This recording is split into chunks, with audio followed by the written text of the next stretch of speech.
Hello बच्चों। और कैसे हैं सब? बढ़िया, मस्त, मजे में? पढ़ाई लिखाई अच्छे से चल रही है बच्चों?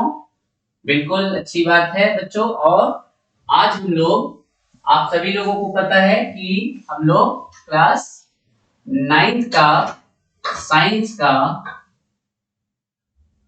साइंस में स्पेशली किसका बच्चों? केमिस्ट्री का चैप्टर नंबर 2 पे डिस्कशन कर रहे हैं। Chapter number 2। और आज है लेक्चर नंबर 3। और लास्ट वीडियोस में हम लोगों ने काफी सारी बातें की है इस चैप्टर की। और आज हम लोग बात करेंगे सोल्यूशन की। थोड़ी सी बात हम लोगों ने पहले भी किया है, लेकिन उसको डिटेल में आज हम लोग यहाँ पर देख रहे हैं। ठीक है बच्चों? तो सोल्यूशन, जैसा कि हमने आपको पहले भी बता चुके हैं और आज भी बताने जा रहा हूँ कि सोल्यूशन में दो चीजें होती हैं। जैसे अगर हम कहें कि ये है वाटर, तो जिसमें, और ये है हमारा शुगर, चीनी या सॉल्ट कोई भी आप ले सकते हैं। दिस इज शुगर, चीनी। ठीक है? तो इसमें हमने इसको डाल करके मिक्स कर, डाल करके इसको हमने क्या कर दिया है?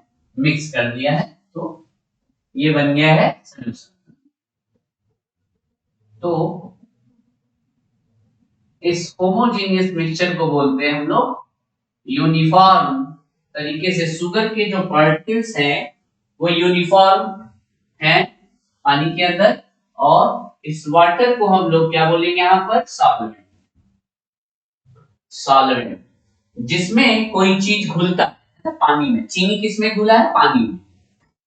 या ऐसे भी हम लोग थोड़ा बहुत कह सकते हैं कि जो चीज ज्यादा होती है, ज्यादा क्वांटिटी में होती है, उसको हम लोग सॉल्वेंट बोलते हैं। या सबसे अच्छी तरीका है, जिसकी काइनेटिक एनर्जी ज्यादा होती है उसको हम लोग सॉल्वेंट बोलते हैं।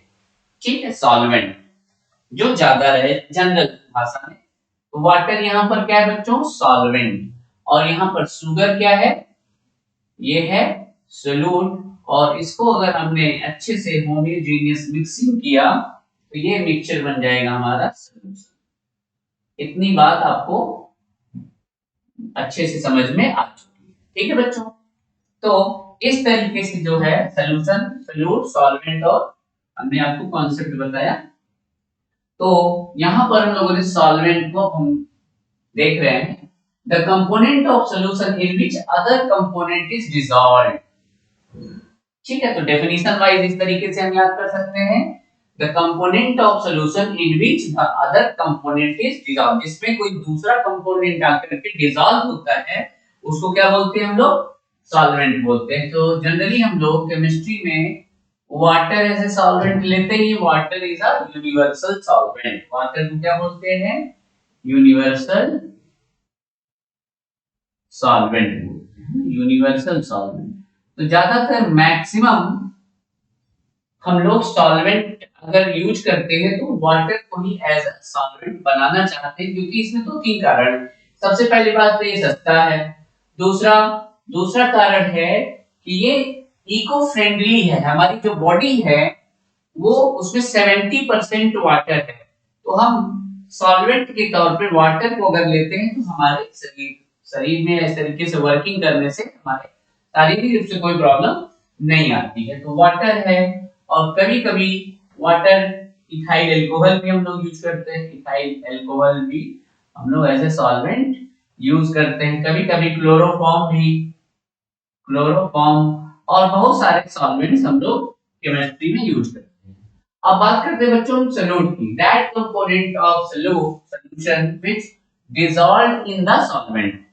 जो सॉल्वेंट में डिसॉल्व होता है ना, जैसे चीनी, चीनी पानी में डिसॉल्व हो रहा था, सॉल्ट पानी में डिसॉल्व हो रहा था, तो उसको हम लोग क्या बोलेंगे बच्चों? सोल्यूट बोलेंगे। तो समझ में आपको आ, तो हमने आपको बताया था कि सॉल्यूशन में एलॉयज जो है उनको भी हम सॉल्यूशन में कंसीडर करते हैं। सॉलिड सॉलिड का जो सॉल्यूशन होता है उसको हम लोग एलॉय बोलते हैं। हिंदी में इसको बोलते हैं बच्चों मिश्र धातु। मिश्र धातु, मिक्सचर ऑफ मेटल्स, मिश्र धातु है ना बच्चों? तो ये इसका डेफिनेशन दे सकते हैं, alloy is the mixture of two or more metals. दो भी हो सकते हैं या दो से ज्यादा, टू और मोर मेटल्स। और क्या हो सकता है, मेटल के साथ नॉन मेटल का भी कॉम्बिनेशन हो सकता है, जैसे कि स्टील। स्टील में आयरन के अलावा कार्बन भी होता है। कार्बन क्या है जो नॉन मेटल, तो स्टील क्या है, एलॉय। तो non metal and can not be separated into their component, can not be separated into components by physical methods. हम फिजिकल मेथड से इनको अलग नहीं कर सकते है ना। जैसे कि अगर हम चाहें तो इसको हैंड पिकिंग करके या इवापोरेशन करके इस तरीके से हम इसको सेपरेट नहीं कर सकते हैं। तो फिजिकल अगर मेथड से सेपरेट नहीं करते हैं तो भैया इनको हम सॉल्यूशन या मिक्सचर क्यों बोलते हैं, इनको कंपाउंड्स क्यों नहीं बोलते, तो इसके लिए हम आपको इसका हम डिटेल स्टडी करके बताते हैं कि क्या क्या खासियत होती है एलॉयस के अंदर। तो but alloy is considered as a mixture because it shows the properties of its constituent। भाई मिक्सचर के अंदर खासियत ये होती है कि वो अपने जो डिफरेंट डिफरेंट चीजें होती हैं, कंपोनेंट्स होती हैं, उनकी अलग अलग प्रॉपर्टीज को शो करता है। और ये खास बात एलॉय में भी है बच्चों, देखिए shows the properties of its constituent, ये अपने constituent की प्रॉपर्टी शो करता है, इसलिए इसको हम लोग क्या मानेंगे, मिक्सचर मानेंगे। And can have variable composition, variable कोई फिक्स कंपोजिशन नहीं होता है, जबकि कंपाउंड्स में फिक्स कंपोजिशन होता ही होता है। और इसमें अप्रोक्सीमेटली अप्रोक्सीमेट कंपोजिशन होता है, वेरिएबल कंपोजिशन या अप्रोक्सीमेट कंपोजिशन, जबकि कंपाउंड्स में फिक्स्ड कंपोजिशन होता है। और थोड़ा सा भी अगर आपने कंपोजिशन को चेंज किया तो इसकी प्रॉपर्टीज क्या होती हैं, चेंज हो जाती है। तो बच्चों एक तरीके से हम कह सकते हैं कि जो एलॉयज होते हैं वो क्या है, मिक्सचर है, मिक्सचर, ठीक है, सॉल्यूशन है, ना कि कंपाउंड्स है। तो यहाँ पर एक एग्जांपल दिया है, ईजी का मतलब बच्चों, फॉर एग्जांपल, ईजी एग्जांपल ग्रेनेसिया। ब्रास, ब्रास का मतलब बच्चों पीतल है ना, पीतल के बहुत सारे बर्तन घरों पे रखे रहते हैं ना, जो पूजा में यूज होते हैं, खाने की भी जो है चीजों में जो है पीतल के कभी-कभी बर्तन यूज होते हैं, आप लोगों ने देखा होगा। और ठीक है बच्चों, तो ब्रास में क्या-क्या चीजें मिली होती है, 30% जिंक और 70% कॉपर। और ये याद रखना हमको, अप्रोक्सीमेटली कोई इसमें एकदम से फिक्स नहीं है कि इसमें इतना ही रहेगा, थोड़ा बहुत इसमें चेंज भी कर सकते हैं। ठीक है बच्चों, तो ये रहा हमारा एलॉय के बारे में डिस्कशन। अब हम देखेंगे कि कितने तरीके के सॉल्यूशंस होते हैं। तो आपको सभी को पता है बच्चों, सॉल्यूशंस तीन तरीके के होते हैं, एक होता है सॉल्यूशन, दूसरा होता है कोलॉइडल सॉल्यूशन और तीसरा होता है सस्पेंशन। आज इनके बारे में हम डिफरेंस देखेंगे कि क्या-क्या खासियत है और तीनों को हम किस तरीके से, आप देख सकते हैं कि किस तरीके से हम इनको सेपरेट कर सकते हैं, डिस्टिंग्विश कर सकते हैं। तो कैसा क्वेश्चन आ सकता है बच्चों कि हाउ टू डिस्टिंग्विश, अंतर बताने के लिए है ना, कि आप अंतर बताओ, तीनों में अंतर बताओ या किसी दो में बताओ, तो हम आपको ढेर सारे अंतर बता देते हैं, डिफरेंस बता देते हैं, डिस्टिंग्विश कैसे कर सकते हैं कि कौन है सॉल्यूशन, कौन है कोलॉइडल सॉल्यूशन और कौन सा है सस्पेंशन। तो सबसे बच्चा पहले हम लोग देखेंगे, जो सॉल्यूशन होता है वो होमोजीनियस होता है, जबकि कोलॉइड हेटेरोजीनियस। और सस्पेंशन भी कैसा होता है, हेटेरोजीनियस। ठीक है बच्चों, सबसे पहले ये बात हो गई। पार्टिकल्स की साइज के ही मेन जो बेसिस है इनको तीनों को डिस्टिंग्विश करने का या सेपरेट करने का, वो है पार्टिकल्स की साइज। पार्टिकल्स की साइज के ही बिहाफ पे इन लोगों को हम अलग कर रहे हैं, जिसमें कि सबसे छोटे साइज होते हैं किसके, सॉल्यूशन के, कितना है, लेस देन 1 नैनोमीटर। ये क्वेश्चन कई बार कंपटीशन तक में भी पूछी गई। कोलॉइडल सॉल्यूशंस का जो पार्टिकल्स के साइज होते हैं वो सॉल्यूशन से थोड़ा बड़े लेकिन सस्पेंशन से छोटे, इसका मतलब है 1 नैनोमीटर से 100 metre, 100 nanometre. Suspension greater than 100 nanometre, तो इसका मतलब है 1 नैनोमीटर और इधर है 100 नैनोमीटर, 1 नैनोमीटर और 100 नैनोमीटर के बीच के जो पार्टिकल साइज होते हैं उनको हम लोग क्या बोलते हैं बच्चों, कोलॉइडल सॉल्यूशन या कोलॉइड्स भी हम लोग बोलते हैं। ठीक है बच्चों, तो टिंडल इफेक्ट, टिंडल इफेक्ट इसको हम आगे चल करके डिटेल में बताने वाले हैं। टिंडल इफेक्ट सॉल्यूशंस शो नहीं करते, कोलाइडल सॉल्यूशन शो करेगा और कंसिस्टेंट सॉल्यूशन भी शो करेगा। अगर स्टेबिलिटी की बात करें तो सॉल्यूशंस हमारे स्टेबल होते हैं, स्टेबल रहेंगे, कोलाइडल वाले भी हमारे स्टेबल हैं, जबकि सस्पेंशन हमारा क्या है बच्चों, अनस्टेबल होता है।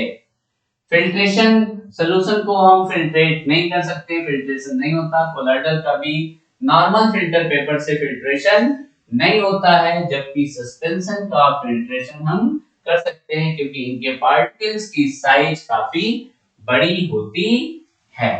ठीक है बच्चों, तो इस तरीके से हम लोगों ने डिफरेंस देखा सॉल्यूशन के बीच में, कोलाइड के बीच में और सस्पेंशन के बीच में। अब हम बात करते हैं इसके स्पेशली बात करते हैं कोलाइडल सॉल्यूशन के बारे में बात करते हैं। तो कोलाइडल सॉल्यूशन की जो खास खास बात थी वो हम लोग बातों को रखते हैं। सबसे पहली बात होती है कि दे आर हेट्रोजीनियस मिक्सचर। क्या है बच्चों, they are heterogeneous mixture in which dispersed phase dispersed in dispersion medium, इसको बहुत ध्यान देना, dispersion medium। जैसे बच्चों नॉर्मल सॉल्यूशन में एक सॉल्वेंट होता था, सॉल्वेंट ज्यादा होता था, है ना। नॉर्मल सॉल्यूशन की अगर बात करें तो सॉल्यूशन में क्या था, वाटर था, वाटर को हम लोग क्या बोलते थे, सॉल्वेंट। जो ज्यादा रहता था उसको क्या बोलते थे, सॉल्वेंट। सॉल्यूशन में क्या था, शुगर था, चीनी था, और चीनी थोड़ा सा कम रहता था तो इसको हम लोग क्या बोलते थे, सॉल्यूट। ऐसा सिंपल भाषा में सॉल्यूट सॉल्वेंट में घुला रहता था, ऐसा भी हम बोल सकते हैं। यहाँ पर जो सॉल्वेंट का होता है उसको हम लोग बोलते हैं बच्चों dispersion medium, dispersion medium, DM है। डिस्पर्सन मीडियम को हम लोग शॉर्टकट में क्या बोल सकते हैं, डीएम, डिस्पर्सन मीडियम। और जो सॉल्यूट की तरीके बिहेवियर करता है उसको बोलते हैं डिस्पर्स्ड फेज। डिस्पर्स्ड फेज का मतलब शॉर्टकट में क्या बोल सकते हैं, डीपी। तो अब ये देखिए वही बात हमने यहां पर लिखा है बच्चों, डिस्पर्स फेज डीपी, डिस्पर्स्ड इन डिस्पर्सन मीडियम। तो एक जैसे यहां पर हमारे सॉल्यूशन में था कि सॉल्यूट सॉल्वेंट में घुला रहता है या डिस्पर्स रहता है, उसी तरीके से हमारे कोलाइडल सॉल्यूशन में भी डिस्पर्स फेज और डिस्पर्सन मीडियम में क्या रहता है, डिस्पर्स रहता है। और इसके हम ढेर सारे बच्चों आपको एग्जांपल भी बताना चाहेंगे और अच्छी तरीके से समझाना भी चाहेंगे। जैसे बहुत सारे हम आपको कोलाइडल सॉल्यूशंस की एग्जांपल बताते हैं और इसका हम एग्जांपल्स भी आपको बताने वाले हैं। ठीक है बच्चों, तो इसका disperse phase, dispersion medium, disperse phase shortcut में लिख दिया जाए, डिस्पर्स फेज, डिस्पर्सन मीडियम और टाइप और एग्जांपल, उसका एग्जांपल भी हम लोग देखेंगे। ठीक है बच्चों, तो कितने तरीके के हम लोग बना सकते हैं ना सीरियल नंबर, तो हम लोग बच्चों 8 तरीके से बना सकते हैं। 8 तरीके के colloidal solution on the basis of state of disperse phase and dispersion medium, है ना। तो क्या है, हम क्या करने वाले हैं, classification of colloid on the basis of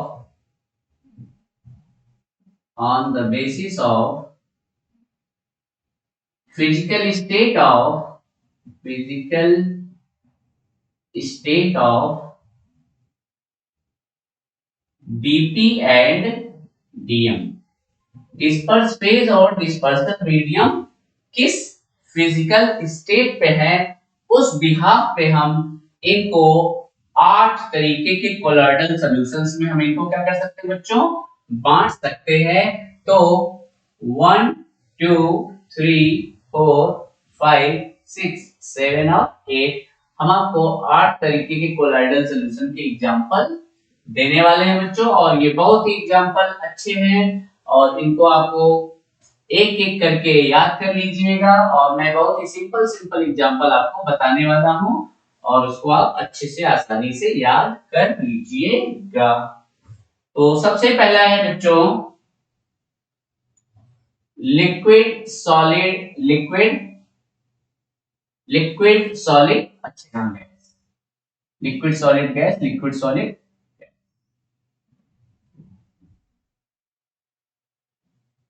liquid solid gas. L for liquid, S for solid, G for gas, liquid solid gas। यहाँ गैस गैस को बच्चों बोलते हैं सोल्यूशन, है ना, मिक्सचर बोलते हैं। कोलाइडल सोल्यूशन जो हमारे इन्वायरमेंटल के गैसेस है, गैस गैस के जो मिक्स होते हैं उनको बोलते हैं mixture, not the colloidal solution. इसलिए जो यहाँ नौवा बनता है गैस गैस वाला वो नहीं बनेगा। गैस गैस है ना, ये है गैस, ये है गैस, ये है लिक्विड, लिक्विड लिक्विड, ये है सॉलिड, सॉलिड सॉलिड। चलिए हम अब लोग एग्जांपल देखते हैं। तो जब भी बच्चों डिस्पर्सन मीडियम आएगा तो वहां पर याद करने का तरीका क्या है, वो एरो टर्म लग जाएगा। तो ये एरोसॉल, ये क्या है बच्चों, एरोसॉल। यहाँ पर भी गैस है तो ये क्या है बच्चों, एरोसॉल है। और इसके अच्छे अच्छे एग्जांपल्स इसमें हम लोग ले सकते हैं फॉग और मिस्ट। ठीक है, गैस ज्यादा है और सॉलिड कम, गैस ज्यादा है और सॉलिड क्या है, कम। और इसका बहुत ही अच्छा एग्जांपल है बच्चों स्मोक या डस्ट, स्मोक एंड डस्ट। ठीक है बच्चों, अब ये लिक्विड ज्यादा है ना, लिक्विड ज्यादा है और गैस कम है, तो इसको बोलेंगे बच्चों हम लोग फोम, FOAM, फोम। और फोम का एग्जांपल है हमारा, फोम का एग्जांपल है शेविंग क्रीम, या फोम भी बोल सकते हैं, शेविंग क्रीम। ठीक है बच्चों, यहां पर अब देखना है लिक्विड लिक्विड, ये बड़ा ही इंपॉर्टेंट है ना, लिक्विड लिक्विड का कॉम्बिनेशन। और लिक्विड लिक्विड कॉम्बिनेशन को बोलते हैं, इस टाइप को बोलते हैं बच्चों इमल्शन, और ये बहुत ही इंपॉर्टेंट है इमल्शन। और इसका सबसे अच्छा एग्जांपल है मिल्क और कोल्ड क्रीम या लगाने वाली क्रीम, इसमें लिक्विड लिक्विड कॉम्बिनेशन होता है। लिक्विड ज्यादा है बच्चों और सॉलिड कम है, इसको हम लोग बोलते हैं सॉल। जैसे हमारा सॉस ले सकते हैं या सेल सैप ले सकते हैं, cell sap, cytoplasm, cell sap और साइटोप्लाज्म हम इसको ले सकते हैं। यहाँ पर सॉलिड ज्यादा है और गैस कम, याद करिए, थोड़ा सोचिए, सॉलिड ज्यादा गैस कम, इसको भी बोलेंगे हम लोग फोम, इसको भी हम लोग क्या बोलेंगे, फोम, क्योंकि गैस कम है और सॉलिड इसमें ज्यादा है, सॉलिड फोम भी बोल सकते हैं लोग। और इसका एग्जांपल में रबर हम ले सकते हैं। ठीक है बच्चों, सॉलिड ज्यादा है और लिक्विड कम है, इसको हम लोग बोलते हैं जेल, है ना, जैसे हेयर जेल वगैरह होते हैं ना, तो जेलीज होते हैं, जेलीज, जैम हो गया, ये सब चीजें सॉलिड सॉलिड में आता है, इसको बोलते हैं सॉलिड सॉल बोलते हैं, सॉलिड सॉलिड सॉल बोलते हैं इसको। ठीक है, इसमें हम लोग जेम स्टोन्स को ले सकते हैं, जेम स्टोन्स। जेम स्टोन्स क्या होते हैं बच्चों, जैसे जो हम लोग रिंग्स वगैरह पहनते हैं, जो कलरफुल रिंग होते हैं ना, जो पत्थर वगैरह होते हैं, जैसे कि जो है पोखराज है, मोती है ना। तो इसमें क्या होती है, दो चीजें होती है, एक तो स्टोन होता है और दूसरा जो है कलरिंग मैटर। कलरिंग मैटर भी सॉलिड होता है और जो स्टोन है, स्टोन का जो मटेरियल है वो भी क्या है, सॉलिड है। तो ये सॉलिड सॉलिड कॉम्बिनेशंस को हम लोग सॉलिड सॉलिड कोलाइडल सॉल्यूशंस को हम एग्जांपल्स ले सकते हैं और इनको बोलते हैं हम लोग सॉलिड सॉल्व। तो ये बच्चों ये बात रही हमारे कोलॉइडल सॉल्यूशंस की। तो कोलॉइडल सॉल्यूशंस में हमने बात किया था टिंडल इफेक्ट। टिंडल इफेक्ट आप लोगों ने सुना था अभी पहले कि जो कोलॉइडल सॉल्यूशन तो नहीं शो करता टिंडल इफेक्ट, सस्पेंशन और कोलॉइडल सॉल्यूशंस क्या करते हैं, टिंडल इफेक्ट शो करते हैं। तो सबसे बच्चों पहले टिंडल इफेक्ट है क्या, तो इसको हम देखते हैं कि जो सॉल्यूशंस होते हैं जिनमें थोड़े से पार्टिकल्स की जो साइज होती है थोड़ी बड़ी होती है, उनमें लाइट जब हम लोग मान लीजिए कोई लाइट है ना, टॉर्च मान लीजिए, ये टॉर्च है, इसमें कोई लाइट अगर जाएगी तो इसमें ऐसा कोन जैसा स्ट्रक्चर बनने लगता है ना, ऐसा कोन जैसा दिखाई देता है, कोन जैसी स्थिति दिखाई देती है। और कैसे देखना पड़ता है, परपेंडिकुलर देखना पड़ता है, यहाँ पे एक ही सीधा रखना, परपेंडिकुलर देखने पर ये पता चलता है कि यहाँ पर एक कोन शेप इस तरीके से दिखाई देता है, जिसको हम लोग बोलते हैं क्या, टिंडल कोन। टिंडल कोन। और बच्चों ये टिंडल ने ही सब चीज बताया था, साइंटिस्ट है टिंडल साहब, और उन्होंने ही बताया था, इसीलिए उनको इज्जत देने के लिए और इसीलिए इस इफेक्ट का नाम क्या रख दिया गया है, टिंडल इफेक्ट। और ये जो कोन दिखाई देता है इसको बोलते हैं टिंडल कोन। और ये राइट एंगल से है ना, राइट एंगल 90 ऐसा सीधा, इधर से लाइट पड़ रही है, लाइट इधर से पड़ रही है तो इधर से देखेंगे ऐसे तभी दिखाई देगा। अगर इधर की तरफ से देखेंगे 0 डिग्री एंगल या कुछ एंगल उनका एंगल रहेगा, तब हमको ये टिंडल कोन दिखाई नहीं देगा। और इसको हम 2-3 एग्जांपल सिंपल लेकर के भी समझा सकते हैं, डेली लाइफ में भी टिंडल कोन को हम आपको समझा के दिखाते हैं। सबसे पहला है कि जैसे कोई घने पेड़ है ना, या छोटे कोई सुराग है, उसमें जो लाइट आती है वो इस तरीके से आप देखेंगे, कहीं पे छोटा होल है तो उसमें जो लाइट आएगी वो इस तरीके से दिखाई देता है, कोन शेप में दिखाई देता है। आप लोगों ने फील किया होगा कि इस तरीके से कोन टाइप में हमको दिखाई देता है, इस शेप में लाइटें आती है, कहीं से पिन होल अगर है, स्मॉल होल अगर है तो ये लाइट इस तरीके से दिखाई देती है, स्मॉल होल। ठीक है बच्चों, तो इस तरीके से आप देख सकते हैं। कहीं पर जैसे सिनेमा घर में अगर हम पिक्चर देखते हैं तो जो ये प्रोजेक्टर है इस तरीके से अगर पीछे से यहाँ पे प्रोजेक्ट करता है, इस तरीके से हम लोग देखते हैं। थोड़ा सा ध्यान दीजिएगा जब हम लोग कहाँ जाते हैं पिक्चर देखने के लिए, ये हमारी सीट है और यहाँ पर हम बैठे हुए हैं ना, ये बैठे हुए हैं, पिक्चर का आनंद ले रहे हैं और कॉर्नफ्लेक्स वगैरह खा रहे हैं। और जब कभी भी मौका पड़ जाए तो ऊपर की तरफ देखिए, ऊपर की तरफ देखेंगे तो इस तरीके से हमको कोन शेप में दिखाई देता है।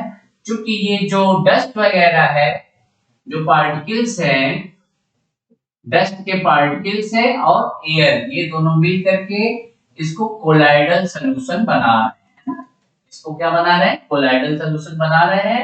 और यहाँ पर जो प्रोसेस होता है, जो यहाँ फिनोमेना है, वो कैसी स्कैटरिंग होती है, यहाँ पर जो साइंटिफिक प्रोसेस हो रहा है वो बच्चों स्कैटरिंग की प्रोसेस होती है। कौन सी प्रोसेस होती है, स्कैटरिंग फिनोमेना, लाइट का स्कैटरिंग फिनोमेना होगा। अगर यहाँ पर डस्ट के पार्टिकल्स की साइज बड़ी है, ठीक ठाक है, इसीलिए सॉल्यूशंस के पार्टिकल्स की साइज छोटी होती है, जो इतना स्कैटरिंग कर नहीं पाते हैं और इस तरीके के कोन नहीं दिखाई देते। जबकि कोलाइडल सॉल्यूशंस के पार्टिकल्स की साइज और सस्पेंशंस की पार्टिकल्स की साइज अच्छी खासी होने की वजह से ये स्कैटरिंग क्रिएट करते हैं और इस तरीके का कोन शेप दिखाई देता है, जिसको हम लोग क्या बोलते हैं बच्चों, ये क्या है हमारा सिनेमा स्क्रीन। सिनेमा का स्क्रीन है, तो अभी पिक्चर देखने जाइएगा तो इस तरीके का फील देखिएगा, आपको ऐसा देखने को मिलेगा। और ये हमारा क्या है, प्रोजेक्टर, यहाँ से जहाँ से पिक्चर का प्रोजेक्शन किया जा रहा है, और ये है हम, और यहाँ से हम चीजों को वॉच कर रहे हैं। अब बच्चों बात करते हैं हम लोग कंसंट्रेशन टर्म, है ना। कंसंट्रेशन को हिंदी में बोलते हैं सांद्रता, है कि पर्टिकुलर सॉल्वेंट में कितना सॉल्यूट घुला हुआ, पर्टिकुलर सॉल्वेंट में कितना सॉल्यूट घुला हुआ है, इसी बात को बोलते हैं कंसंट्रेशन। अगर मान लीजिए कम अमाउंट में घुला हुआ है तो इसको बोलते हैं डाइल्यूट सॉल्यूशन, है ना। तो सॉल्वेंट प्लस सॉल्यूट, और सॉल्यूट कैसा है, लेस अमाउंट में, बहुत थोड़ा सा है। जैसे मान लीजिए एक गिलास पानी है और उसमें हमने थोड़ा सा एक चुटकी उसमें चीनी डाल दिया या नमक डाल दिया, तो कैसे सॉल्यूशन हो जाएगा, डाइल्यूट। ऐसे सॉल्यूशंस को क्या बोलते हैं, लेस अमाउंट में है तो ऐसे को क्या बोलते हैं, डाइल्यूट सॉल्यूशन। और ढेर सारा चीनी है, मोर क्वांटिटी है, अगर सॉल्वेंट है प्लस सॉल्यूट है और सॉल्यूट कितना है, बहुत ज्यादा क्वांटिटी में, मोर क्वांटिटी में है, उसको क्या बोलते हैं बच्चों हम लोग, कॉन्संट्रेटेड सॉल्यूशन। तो समझ में आ गया होगा, सॉल्यूशन। तो अब इसका पता कैसे लगाएं कि भाई कैसे क्या है ना। तो सॉल्वेंट प्लस सॉल्यूट सॉल्यूशन बनता है। अगर कम अमाउंट में सॉल्यूट है उसको हम लोग क्या बोला करेंगे, नॉर्मल लैंग्वेज में डाइल्यूट सॉल्यूशन। तो कहीं पे अगर बात डाइल्यूट सॉल्यूशन की होती है तो हम ये मान के चलेंगे कि उसमें सॉल्यूट की मात्रा बहुत ही कम है। और अगर कहीं कॉन्सेंट्रेटेड सॉल्यूशन की बात होती है ना, तो वो हम मान के चलेंगे वहां पर जो सॉल्यूट है उसकी क्वांटिटी काफी ज्यादा यूज की गई है। ठीक है बच्चों, तो ये बातें समझ में आ गई हैं। तो अब हम कैसे कैलकुलेशन पार्ट को करते हैं इस बात को अब लोग देखते हैं ना, कैसे कैलकुलेशन करते हैं लोग। तो कैलकुलेशन बच्चों तीन तरीके से करते हैं, परसेंटेज से करते हैं ना। तो पहला तरीके का जो कैलकुलेशन है वो है मास, पहले परसेंटेज, और परसेंटेज में तीन तरीके के हो गए ना। परसेंटेज का मतलब ये होता है ना, परसेंटेज का क्या मतलब होता है, 100 में। परसेंटेज का क्या मतलब होता है, 100 में। अब यहाँ पर तीन बातें हो सकती हैं, कौन सी बातें हो सकती हैं, तीन बातें हो सकती हैं। परसेंटेज यहाँ पर तीन तरीके से हो सकती है। पहला हो सकता है बच्चों परसेंटेज मास बाई मास। दूसरा क्या हो सकता है, B part, percentage mass by volume. ठीक, या वॉल्यूम बाई वॉल्यूम कर लेते हैं, परसेंटेज वॉल्यूम बाई वॉल्यूम। और तीसरे पार्ट में कर लेते हैं हम लोग परसेंटेज मास बाई वॉल्यूम। अब इनके लिखने का भी तरीका मैं आपको एक बार अच्छे से समझा। मास बाई मास को वेट बाई वेट भी बोल सकते हैं ना, तो इनको हम क्या बोल सकते हैं, और एम बाई एम। एम का मतलब मास बाई मास।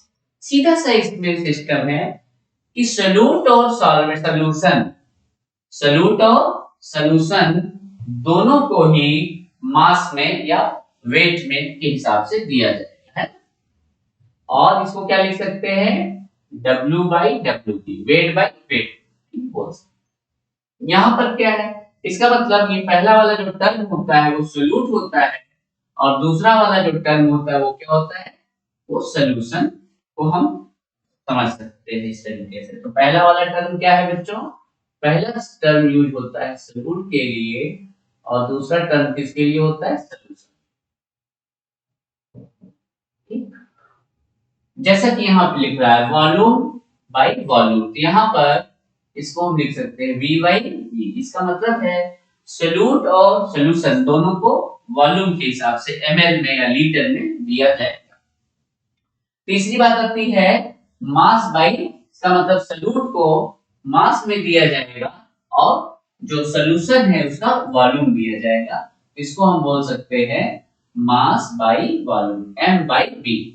अब तीनों के ही फार्मूले हम बना करके आपको यहाँ पर नोट कर देते हैं, और इस तरीके से आप परसेंटेज निकाल सकते हैं। ठीक है बच्चों, तो percentage mass by mass equal to mass of solute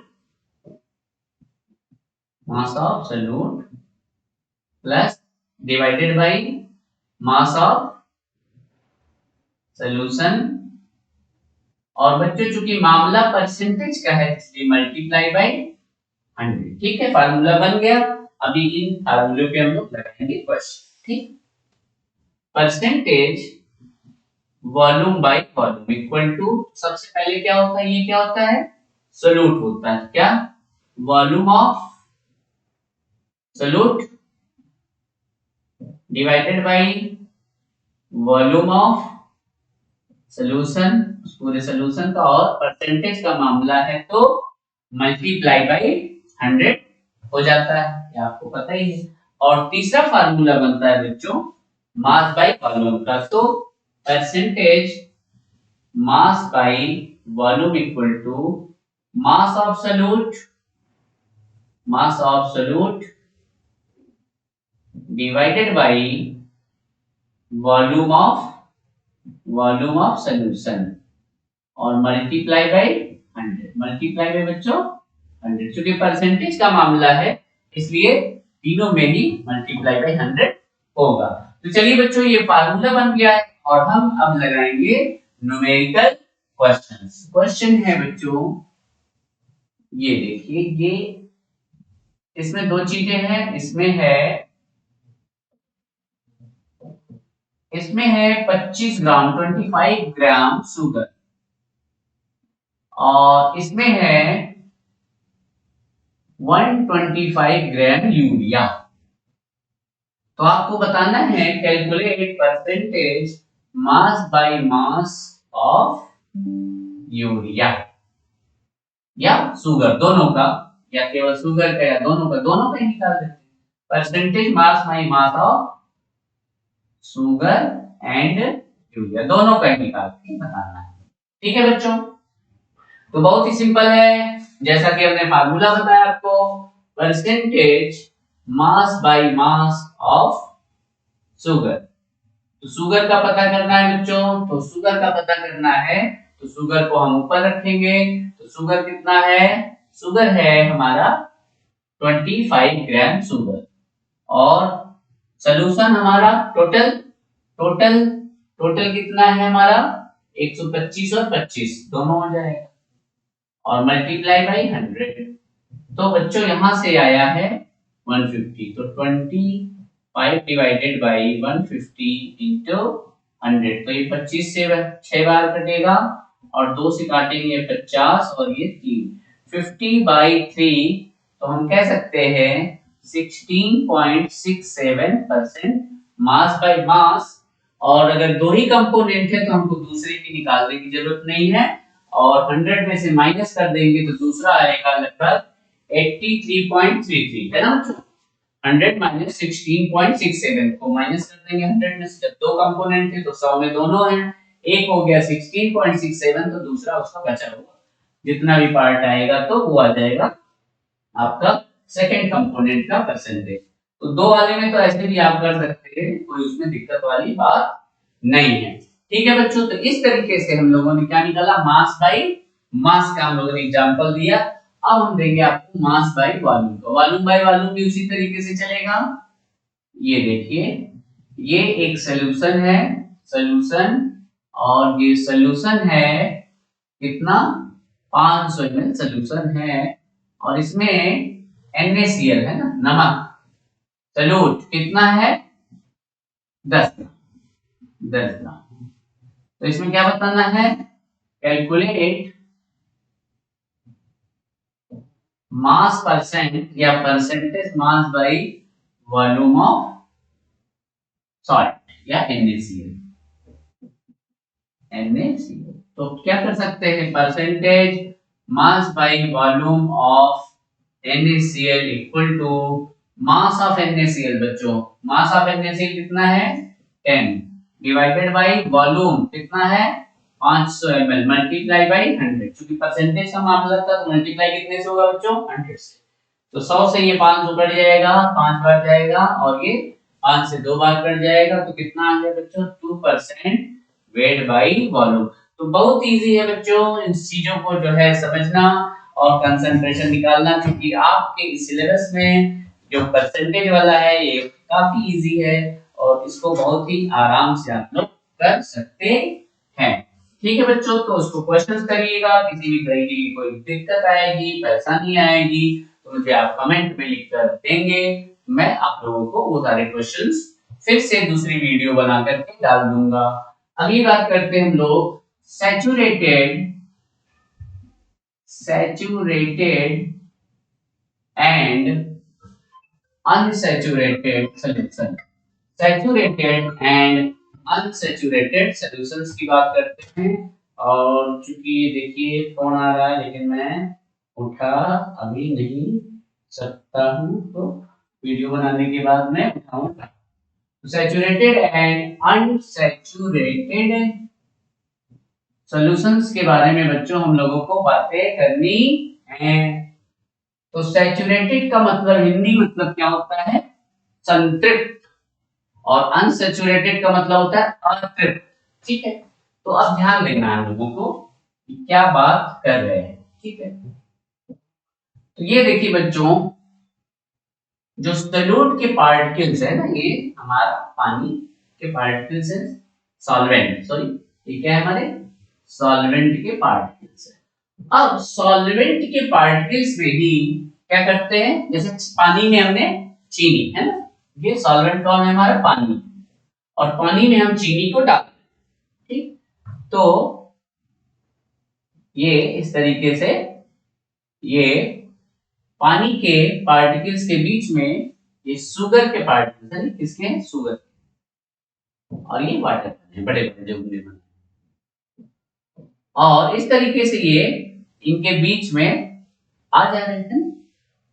अब एक ऐसी स्थिति जिसमें अब कोई भी जगह न रहे, तो इसको बोलते हैं, अब एक लेवल के बाद, एक लिमिट के बाद और एक्स्ट्रा चीनी के जो पार्टिकल्स है इसमें नहीं आ सकते। जैसे हम लोग खाना खाते हैं तो हर आदमी के या हर एक बच्चे के खाना खाने का एक कैपेसिटी होती है, कोई 4 रोटी खाता है, 3 रोटी खाता है, तो और उतना खाने के बाद वो क्या हो जाता है, सैचुरेट हो जाता है। नहीं भैया अब नहीं लेंगे हम, तो उसको बोलते हैं सैचुरेट हो जाना, कि हमारे जितना भी जो है हमको भूख था, हमारे जगह थी, वो हमारा क्या हो गया है, फुलफिल हो चुका है।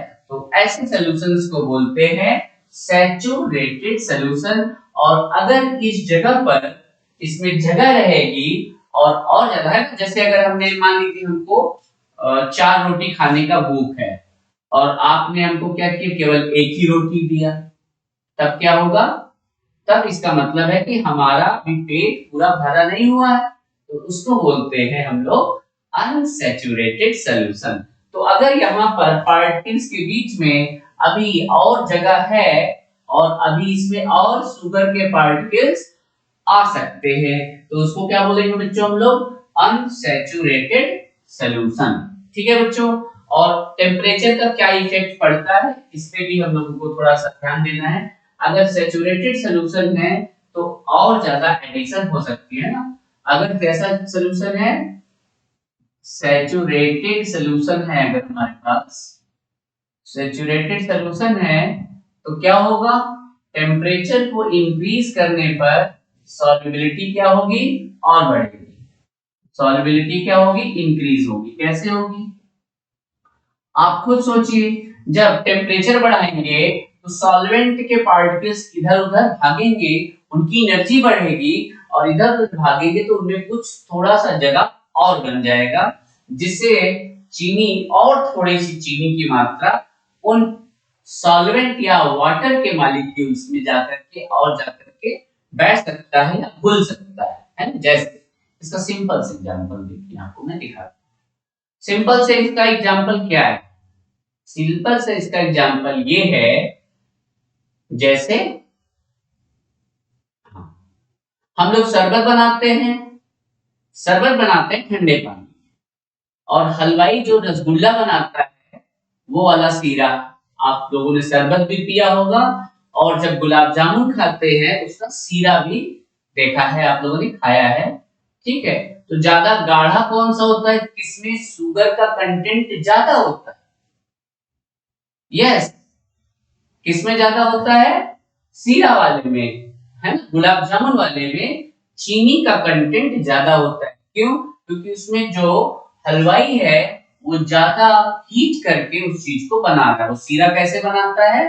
भट्टी पे रख करके, फर्नेस पे रख करके धीरे धीरे उसको गर्म करते हुए बनाता है, हीट देते हुए बनाता है। तो क्या होता है उसमें? और ज्यादा शुगर ऐड हो जाता है। इससे ये पता चलता है कि टेम्परेचर बढ़ाने पर सॉल्युबिलिटी क्या होती है? इंक्रीज होती है, और टेम्परेचर को कम करने पर सॉल्युबिलिटी क्या होगी? कम होगी। Solubility decreases, solubility decreases. और ठंडा करते जाएंगे, ठंडा करते जाएंगे, टेम्परेचर कम करेंगे तो चीनी के पार्टिकल्स क्रिस्टलाइज होकर सॉलिडिफाई हो जाएंगे, जिससे उसकी सॉल्युबिलिटी क्या हो जा रही है बच्चों? घट जा रही है। ठीक है बच्चों, अब हम लोगों का एक सिंपल सा टॉपिक और है जिसका नाम है physical change and chemical change. Physical change और chemical change. Physical change and chemical change के ऊपर हम लोग बातें करेंगे बच्चों। फिजिकल चेंज और केमिकल चेंज क्या होता है और कौन कौन से इसके एग्जांपल्स है, इन सारी बातों पर हम लोग प्रकाश डालेंगे या चीजों को समझेंगे। A physical change, the substance involved do not change their identity। ठीक है, इसमें आइडेंटिटी चेंज नहीं होता है ना। Do not change, do not change identity, है ना, आइडेंटिटी। इसमें आइडेंटिटी चेंज नहीं होता, और इसमें क्या हो जाता है? चेंज आइडेंटिटी, दूसरा सब्सटेंस बन जाता है। तो बच्चों, सबसे जो बड़ी बात आई है निकल कर के सामने, फिजिकल चेंज में आइडेंटिटी चेंज नहीं होता, जबकि केमिकल चेंज में आइडेंटिटी चेंज हो जाता है। इसमें केमिकल चेंज होता है, इसमें केमिकल चेंज नहीं होता। इसमें कैसा चेंज होता है? चेंज इन शेप, शेप में चेंज हो सकता है, साइज में चेंज हो सकता है, ठीक है, इन सब चीजों में चेंज हो सकता है। और इसमें क्या हो जाता है? बाकी सारे, है ना, और इसमें केमिकल प्रॉपर्टी ना चेंज होती है ना, not change chemical properties. Chemical property इसमें बनी रहेगी, वही रहेगी, है ना? जैसे बच्चों, जैसे वैक्स है ना, वैक्स। वैक्स अगर मान लीजिए स्फेरिकल है, गोलाकार है, उसको हमने चपटा कर दिया, सिलेंड्रिकल कर दिया, वायर के फॉर्म में कर दिया, तो लेकिन उसमें वैक्स के ही पार्टिकल्स होंगे।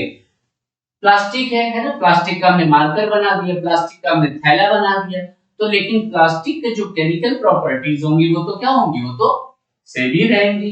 इसमें क्या होगा? इसमें केमिकल प्रॉपर्टी क्या होती है? चेंज हो जाती है। चेंज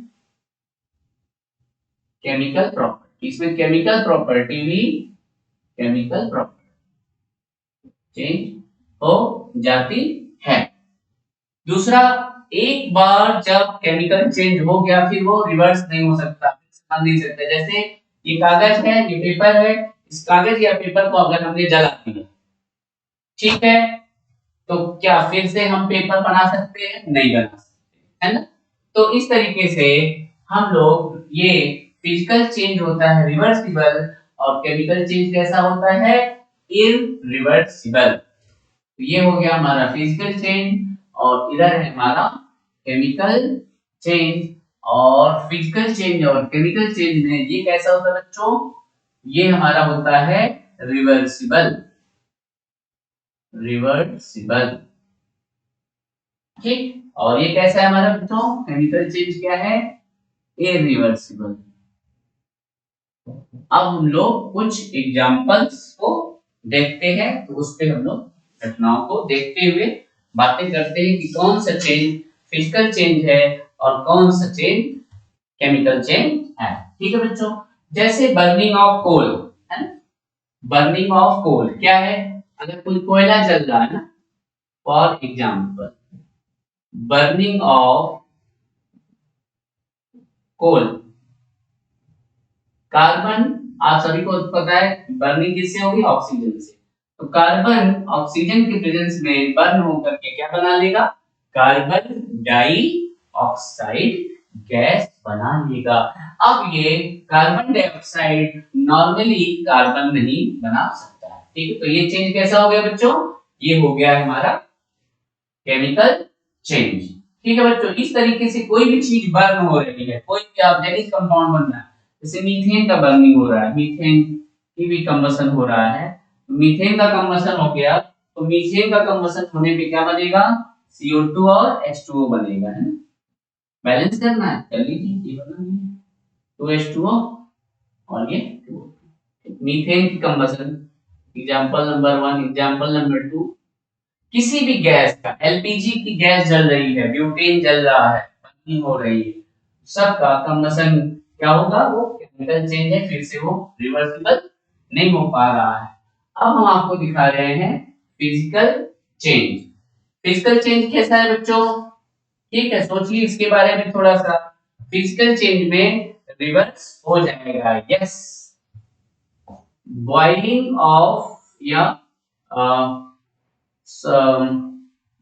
वाटर से आइस बन रहा है ना, फ्रीजिंग हो रही है, प्रोसेस क्या हो रही है बच्चों, फ्रीजिंग, फ्रीजिंग है ना, जमना, ठीक। तो वाटर का भी फार्मूला क्या है, H2O है, और आइस जो बन रहा है उसका भी फार्मूला क्या है, H2O है। तो उसमें केमिकल इंटाइटी सेम है, बस केवल फिजिकल स्टेट चेंज हो रहा है। वाटर में जो H2O है वो लिक्विड स्टेट में है, और जो आइस में H2O के पार्टिकल्स है वो किस स्टेट में है, सॉलिड स्टेट में है। तो ये क्या है बच्चों, फिजिकल चेंज।